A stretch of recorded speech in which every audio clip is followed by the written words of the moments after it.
kasih pemirsa, Anda kembali dalam ID Expert Session Closing. Tanaman hias pemirsa bukan hanya bisa untuk penyaluran hobi bagi sebagian orang, namun juga dapat dimanfaatkan ini tentunya sebagai sumber alternatif untuk mendatangkan pundi-pundi rupiah ataupun keuntungan ya. Nah, di era digital ini bisnis tanaman hias juga merambah jalur penjualan daring.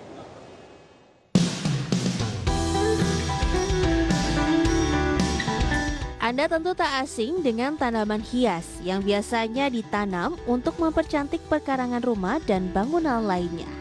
Namun saat ini tanaman hias tak hanya menjadi penyaluran hobi saja, tetapi bisa menjadi komoditas dengan nilai ekonomi yang cukup tinggi.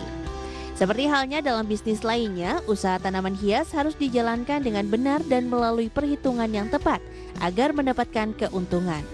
Karena itu, bagi Anda yang berminat berbisnis tanaman hias, maka tentu harus menguasai strategi bisnis dan manajemen usaha ini. Seperti dalam hal memperhitungkan modal, faktor resiko, lokasi, pemilihan jenis tanaman yang akan diperdagangkan, serta strategi pemasaran dan promosinya. Saat ini terdapat 4 kategori tanaman hias berdasarkan lingkup bisnisnya. Yang pertama, tanaman hias untuk kebutuhan landscape tanaman seperti aneka jenis rumput, semak, cemara, dan tanaman air. Yang kedua, tanaman hias dalam ruangan seperti agloenama, kuping gajah, dan palem hias. Yang ketiga, tanaman hias luar ruangan seperti krisan, aster, dan anggrek. Dan yang terakhir, tanaman hias yang tidak termasuk 3 kategori di atas seperti kaktus, paku-pakuan, dan aneka bonsai. Lantas, bagaimana sebenarnya potensi yang bisa dimanfaatkan dari bisnis tanaman yang memperindah lingkungan ini? Mari kita simak pembahasannya sesaat lagi. Berbagai sumber, IDEX Channel. Ya pemirsa, tanaman hias ini tentunya banyak sekali kegiatan yang bisa dilakukan untuk mengisi waktu luang di masa pandemi. Nah, tanaman hias ini adalah salah satunya.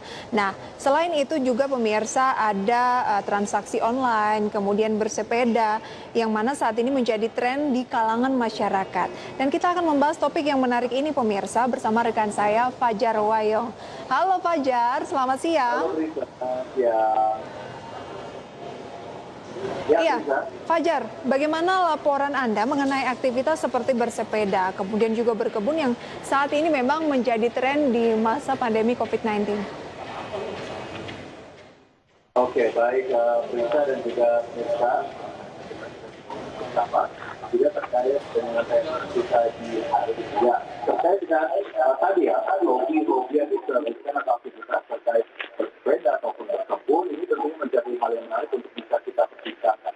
Dimana kita tahu aktivitas ini merupakan bisa kita katakan hobi-hobi baru yang kita di tengah kondisi pandemi COVID-19.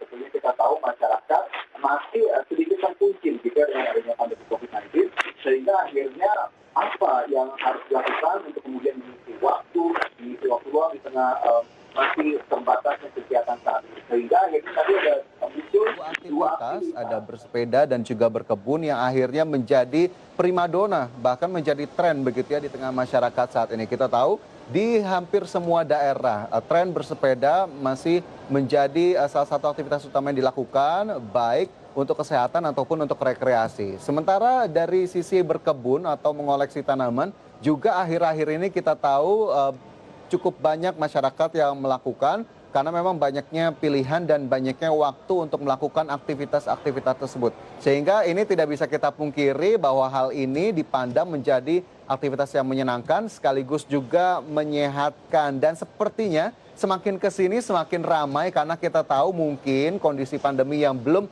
terlihat di mana ujungnya, sehingga masyarakat tentunya masih terus mencari aktivitas-aktivitas baru untuk bisa dilakukan di tengah kondisi seperti ini. Dan tentunya dari tren ini sendiri ada mungkin dari sebagian dari Anda yang sebelumnya tidak menyukai kegiatan bersepeda begitu atau kegiatan berkebun atau mengoleksi tanaman, tapi sampai dengan saat ini akhirnya switch menjadi pecinta dari kedua aktivitas tersebut, dan mudah-mudahan ini memang menjadi salah satu dampak positif begitu ya. Dan dengan ramainya aktivitas tersebut terkait dengan bersepeda ataupun berkebun, ini kita tahu pasti ada dukungan ataupun sokongan dari kemudahan yang memang bisa dilakukan oleh masyarakat. Kita tahu salah satunya transaksi online menjadi pilihan utama yang dilakukan masyarakat di tengah pandemi COVID-19. Sehingga akhirnya melakukan pembelian sepeda, begitu ya, melakukan pembelian sejumlah tanaman, terutama tanaman hias, akhirnya bisa dilakukan dengan mudah dan bahkan diantar sampai rumah.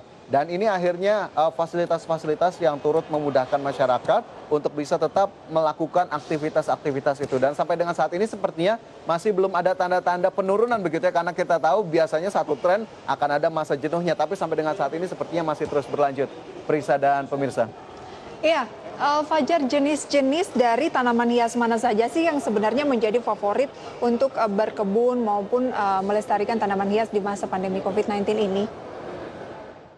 Oke, baik, berbicara terkait jenis-jenis tanaman hias begitu ya, saya mungkin berangkat dari alasannya terlebih dahulu. Kenapa sih sebetulnya masyarakat tiba-tiba begitu ya trennya cukup besar terkait dengan tanaman hias? Yang pertama mungkin karena faktor keindahan. Kita tahu tanaman-tanaman hias dikoleksi karena keindahannya sehingga akhirnya mungkin menyegarkan mata begitu ya bagi para pengoleksi. Kemudian yang kedua adalah faktor kemudahan merawat. Sepertinya ini hal-hal yang tidak merepotkan, cenderung disukai oleh masyarakat. Mungkin juga Anda yang sampai dengan saat ini masih terus menambah koleksi dari tanaman-tanaman hias tersebut. Nah, terkait dengan jenis-jenis dari tanaman hias ini sendiri, ini sebetulnya cukup banyak ya. Meskipun tidak di tengah pandemi COVID-19, jika kita berbicara beberapa waktu lalu atau bahkan hingga saat ini beberapa tanaman masih menjadi primadona. Bahkan salah satunya dari bunga anggrek juga tentunya menjadi salah satu tanaman yang memang masih terus disukai. Tapi jika kita lihat di tengah pandemi COVID-19 ini dan di tengah tren yang masih terus berlanjut, sejumlah varian tanaman hias ternyata mencuri perhatian masyarakat. Seperti ada aglonema, begitu ya. Kemudian juga ada alocasia, monstera, sansevieria, dan satu hal lagi bonsai juga ini tentunya masih menjadi favorit masyarakat untuk dikoleksi. Karena memang jika kita lihat banyaknya jenis ini atau jenis varian ini dipandang memiliki keindahan dan keunikan masing-masing. Dan juga tadi satu faktor lainnya, kemudahan perawatan. Sehingga akhirnya menjadi penentu utama varian mana atau jenis mana yang akhirnya akan dikoleksi. Meskipun kita tahu range harganya ini cukup lebar, mungkin bagi Anda pengoleksi tanaman hias ada term-term tertentu yang mungkin Anda tetapkan bahwa saya harus membeli tanaman hias dengan kapasitas sekian, harga sekian. Tapi mungkin bagi Anda yang benar-benar hobi atau pecinta tanaman hias, meskipun harganya begitu tinggi, mungkin tidak menjadi halangan atau hambatan bagi Anda begitu ya. Sehingga memang dengan berbagai varian yang ada, dengan keunikan yang ada dan kemudahan perawatan, ini sepertinya menjadikan tanaman hias menjadi salah satu pilihan yang juga menjadi hobi baru begitu ya bagi masyarakat. Itu Prisa. Oke, kita tahu bahwa kan harganya ini katanya tergolong sangat tinggi. Nah, dari jenis harga sendiri itu sepertinya apakah benar cukup mahal atau seperti apa, Fajar?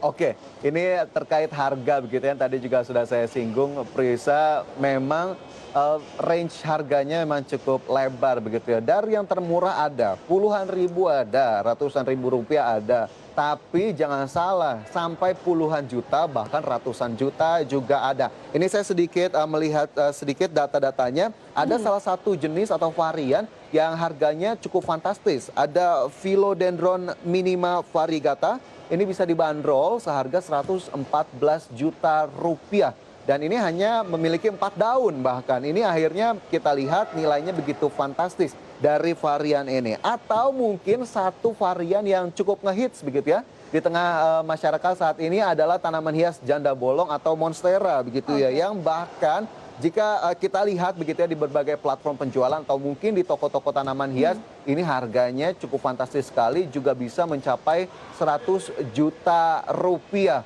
Meskipun dari harga ini tergolong cukup lebar, ada yang murah, ada yang mahal, tergantung masing-masing pilihan dan juga selera. Tapi terkait mahalnya harga tanaman hias ini sendiri ternyata mendapatkan respon. Salah satunya dari peneliti LIPI terkait dengan taksonomi dan juga peneliti sistematik. Di mana menyatakan sepertinya harga-harga tanaman hias ini sudah hampir tidak logis atau tidak masuk akal. Terutama varian monstera yang disebut-sebut tadi bisa mencapai 100 juta rupiah. Peneliti LIPI ini menyatakan bahwa monstera ini sebetulnya tanaman yang mudah ditemukan, tidak langka. Tapi memang lagi-lagi kita kembalikan bahwa demand dan supply berlaku. Pasar lagi-lagi menjalankan mekanismenya. Demand yang begitu tinggi akhirnya mungkin supply yang begitu terbatas membuat harganya naik. Meskipun kita tahu tanaman ini seperti yang tadi disebut peneliti tidak begitu aneh. Tapi memang pasti ada keunikan yang dilihat oleh para pengoleksi tanaman hias. Sehingga ya wajar saja akhirnya harganya semakin meningkat, harganya semakin mahal bahkan menyentuh puluhan hingga ratusan juta rupiah. Terisa. Iya, dari sekian banyak hobi begitu ya yang bisa ditekuni di tengah pandemi, kita tahu banyak sekali dilihat di sosmed dan sebagainya begitu ya, orang yang tiba-tiba tertarik untuk terjun ke dunia tanaman hias. Nah, selain dari segi ya tampilannya yang memang menarik begitu ya, apakah mungkin ada hal lain Fajar yang menyebabkan masyarakat ini mengoleksi tanaman hias? Ini pertanyaan yang cukup menarik juga ya, karena memang tidak semuanya yang akhirnya saat ini menggandrungi tanaman hias atau hobi-hobi lain secara murni menyukai atau memang berdasarkan seleranya untuk bisa mengikuti tren tersebut. Tapi kita tahu di Indonesia masih banyak sekali masyarakat yang juga dalam tanda kutip ikut-ikutan begitu ya, atau mungkin terbawa arus atau terbawa tren. Tapi ini juga tidak salah begitu ya, ini menjadi hak masyarakat juga. Dan salah satu yang menjadi trigger utama dari ramainya atau maraknya koleksi tanaman hias sampai dengan sejauh ini adalah peran sosial media atau peran media digital begitu ya, di mana mungkin teman-teman kita sendiri sampai dengan saat ini sering sekali memamerkan apa yang dikoleksi, apa yang dilakukan di tengah pandemi COVID-19 ini, sehingga mau tidak mau akhirnya kita merasa hal itu sebagai hal yang menyenangkan dan mungkin mengikuti itu juga. Dan ini juga bisa kita lihat dari pendapat-pendapat masyarakat terkait dengan apa alasan utama dari menyukai atau ikut melakukan aktivitas-aktivitas ini dalam pendapat-pendapat yang sudah berhasil dihimpun. Belum pandemi sih, sekitar bulan Januari Februarian gitu. Untuk daya beli dan daya jualnya itu dari yang aku lihat ya benar-benar meningkat pesat. Apalagi 2-3 bulan terakhir ini. Itu dari sosmed, dari Instagram. Jadi ada teman yang jualan tanaman hias dan kebetulan tuh di rumah lagi butuh banyak tanaman hias. Berapa ya? Ini kurang lebih aja ya, pokoknya karena banyak banget kan dari pohon besar sampai pohon kecilnya itu kan dibeli. Itu sekitar perkiraan itu sekitar 3 jutaan. Ini hanya perkiraan aja ya, bisa kurang bisa lebih. Saya mengoleksi tanaman hias dari tahun 2019. Saat pandemi ini jujur saya makin meningkat sih buat pembelian dari tanaman hiasnya, karena mungkin efek dari WFH juga kali ya. Jadi mulai beli-beli aja gitu buat nanam koleksi. Tahu tanaman hias itu dari kakek yang udah suka sama tanaman hias, nenek, sampai turun ke orang tua, terus jadi turun juga ke saya. Kalau uang yang dibeli sih beragam ya, dari yang kecil sampai besar kan emang harganya itu beda-beda. Mungkin kalau di range dari harga 100 sampai 4 juta. Ya, itu tadi beberapa pendapat yang diutarakan oleh masyarakat terutama para milenial Prisa terkait dengan mungkin alasan-alasan di balik ramainya tren ini atau mereka yang cenderung mengikuti tren ini. Prisa. Menurut riset kamu nih, Fajar, apakah ini bisa menjadi tren atau sebuah hobi baru di kalangan masyarakat ke depan? Karena mengingat peristiwa seperti ini juga beberapa tahun yang lalu sudah pernah ada, seperti booming batu akik, kemudian juga booming ikan arwana yang harganya juga cukup fantastis. Seperti apa? Oke. Ini tadi contoh-contohnya sudah cukup spesifik sekali, Prisa, bahwa memang beberapa waktu lalu kita tahu seringkali terjadi booming atau tren-tren yang tiba-tiba saja mencuat begitu ya di tengah masyarakat. Dan apakah ini bisa menjadi hobi baru? Ya bisa kita katakan demikian begitu ya, karena pasti dari sebagian besar yang mengikuti tren ini pasti akan ada yang bertahan untuk menjadi pecinta dari aktivitas ini secara benar-benar. Jadi memang bisa kita lihat, bisa kita katakan ini menjadi hobi baru. Bahkan ini tidak menutup kemungkinan begitu ya bagi para teman-teman ataupun mungkin yang merantau atau anak-anak kos, ini juga bisa menjadi hobi baru karena banyak sekali teman-teman saya juga yang akhirnya mengkoleksi ini, dan mungkin alasannya sendiri kenapa ini bisa menjadi hobi baru bagi mereka karena adanya pandemi COVID-19 yang membatasi kegiatan, kemudian juga tadinya mereka mau traveling, uangnya sudah disiapkan, Tapi karena ini rencananya semua mungkin dalam tanda kutip berantakan, akhirnya uangnya dialokasikan atau dialihkan ke hal-hal lain yang tentunya ini menjadi hobi baru seperti tadi tanaman hias. Kemudian juga mungkin ada pecinta-pecinta aktivitas-aktivitas lain sehingga akhirnya ini bisa kita sebut sebagai hobi baru dan kita harapkan ini tentunya menjadi dampak positif gitu ya karena kegiatannya menyenangkan dan juga menyehatkan sehingga akhirnya mungkin imun kita juga terjaga, Prisa. Oke, semoga saja ini bukan sebuah hobi yang semacam cinta sesaat gitu ya Fajar, Sesaat, ketika ya. hanya musim pandemi nggak ada kegiatan, kemudian tiba-tiba ingin mengoleksi tanaman hias yang banyak gitu. Nanti ketika masa pandemi sudah terlewati atau paling tidak sudah mulai membaik gitu ya, kemudian diterlantarkan. Kan sayang ya Jar ya. Betul, betul. Nah. Kalau sudah sayang gimana ya? Kalau dari segi peluang bisnis nih Jar, kan berbicara mengenai tanaman hias kalau lebih oke lagi kalau bisa jadi pundi-pundi rupiah begitu ataupun betul. keuntungan. Potensinya sejauh ini sebenarnya menurut analisis kamu semenarik apa sih? Oke, ini terkait dengan potensi begitu ya. Bagaimana kemudian hobi ini bisa menjadi pundi-pundi uang. Ini tentunya hal yang menarik juga dan ini sepertinya sudah terjawab dengan aktivitas bisnis yang sampai dengan saat ini masih terus berlangsung begitu ya. Ini saya melihat data sekali lagi, Prisa. Bagaimana sih sebetulnya ini bisa menjadi potensi bisnis yang cukup besar? Ini salah satu data adalah rata-rata tanaman hias terjual minimal 50 per bulan dari tiap pelaku usaha dari tanaman hias dan dengan harga yang bervariasi dan cenderung premium begitu ya. Ini sepertinya bisa menjadi salah satu hobi yang premium di mana harganya cukup tinggi, omsetnya juga pastinya berpotensi untuk bisa didapatkan cukup tebal sehingga akhirnya potensi bisnisnya di sana bisa terlihat. Tapi memang satu hal yang perlu diperhatikan adalah ketahanan bisnisnya yang perlu dicermati lebih lanjut. Apakah kemudian tadi trennya cuma sesaat saja, hobinya cuma menjadi hobi sesaat saja, kemudian akhirnya pelaku bisnis yang sudah memulai akhirnya harus terbengkalai begitu saja. Nah ini yang harus dihitung benar-benar karena memang dengan potensi keuntungan yang besar, ini potensi risikonya juga tidak bisa kita tinggalkan begitu ya. Jadi memang semua perlu diperhitungkan meskipun secara kasarnya bisa terkonfirmasi bahwa ini memiliki potensi bisnis yang cukup besar, Prisa. Oke, ini kan juga bisa dikatakan sudah merambah dunia ekspor impor gitu ya. Sejauh ini berdasarkan data cukup bergeliat tidak di masa pandemi? Oke, terkait dengan ekspor, bagaimana sih datanya sejauh ini? Baik, ini saya lagi-lagi coba tunjukkan datanya begitu ya. Tadi potensi bisnisnya tinggi, potensi ekspornya juga sebetulnya tinggi, bahkan bisa mendulang berkali-kali lipat keuntungan dengan kegiatan ekspor karena memang beberapa jenis tanaman hias tidak ada di luar negeri dan memang harus didatangkan dari Indonesia. Itu sisi positifnya juga. Dan ini salah satu pebisnis bahkan menyebutkan bahwa ekspornya di bulan Mei lalu sudah mencapai 1 miliar rupiah. Bayangkan itu baru dari satu pelaku usaha. Mungkin juga ini masih dikategorikan pengusahanya mikro ataupun menengah. Bagaimana kemudian usaha-usaha yang lebih besar atau dengan jumlah pelaku bisnis yang lebih besar. Sehingga kita lihat memang ini bisa menjadi potensi ekspor yang cukup tinggi. Sementara data lainnya ini dari Badan Pusat Statistik atau BPS, kita lihat di semester 1 2020, ekspor tanaman hias ternyata tercatat sebesar 967.000 dolar Amerika Serikat.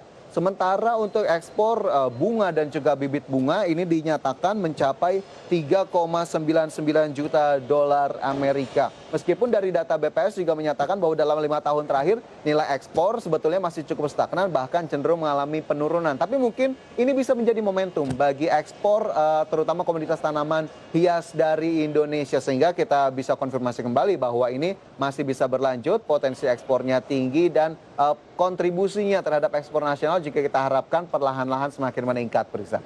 Oke, ternyata bukan hanya sekedar hobi, tapi hobi yang bisa meningkatkan perekonomian tanah air juga ya, data yang cukup tinggi, Fajar. Nah, selain berbicara mengenai tanaman hias, ada hobi lainnya yang juga tidak kalah booming ataupun menarik begitu ya. Saya juga gemar yang satu ini, Fajar, koleksi ikan cupang. Nah, adakah potensi bisnis di balik tren tersebut? Karena banyak juga yang sebatas hanya menggemari bentuknya saja nih, Jar, seperti saya. Oke, ini ada pengakuan juga ternyata ya dari Prisa tadi bahwa ikan cupang termasuk menjadi salah satu hewan yang digemari dan hari ini bahkan sampai dengan saat ini juga trennya masih terus berlangsung.